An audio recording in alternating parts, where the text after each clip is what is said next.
みんながソーシャルディスタンスに気をつけていた頃、ソーシャルからディスタンスされてたわ。訳ありアイドルエグエンです。アイドルといえばライブ、イベントへの出演。最近はコンセプトカフェにお勤めの方もたくさんいらっしゃいますね。しかし、私エグエンは SNS やネット世界限定の電子の妖精。つまり、訳ありなんです。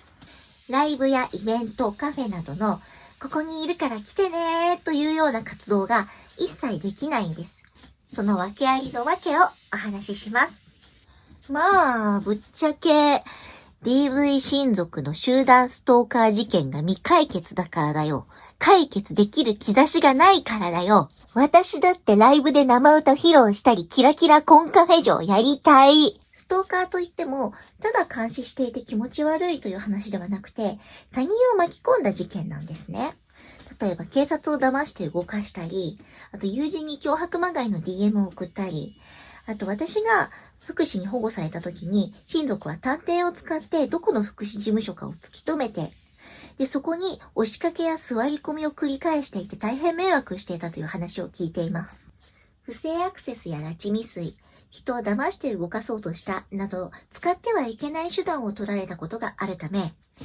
今ここにいると知らせてライブやイベントに出たら、私自身も危ないし、主催の方やスタッフの方や応援してくださっている皆様にも大変な迷惑がかかる可能性があるんです。みんながソーシャルディスタンスに気をつけていた頃、ソーシャルからディスタンスされてたわ。親ガチャでストーカー出たやつの気持ちわかる？実際緊急事態宣言が出てた頃、別の意味で緊急事態だったので、コロナのご時世という実感が私にはとても薄かったです。問題は、このストーカー事件が解決できないということなんです。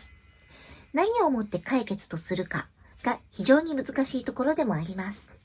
まず親族に法的手段が取れないということ。あと親族何人がどこまで共犯なのかということが確認できないこと。また親族全員が諦めた、諦めていないと確定する手段がないんです。例えば相手が全員、もう諦めた、もう追いかけたりしないよといったところで、それが本当である保証が誰にもできないんです。そもそも話し合ってわかる相手なら、最初からストーカーしないし、座り込みもしない気がしますけどね。私が目の前にいないとこれだけ向きになるというのは、当然その人たちが長年やましいことをしてきた証拠というわけですね。配信ライブや SNS での発信が一般的なものとなった現代では、活動できる場所はまだまだあると信じて、これからも明るく楽しく活動を続けていきます。エグエンを見ても癒されないけど元気は出るよ。チャンネル登録、高評価、チャンネル登録、高評価、どうぞよろしくお願いします。またねー。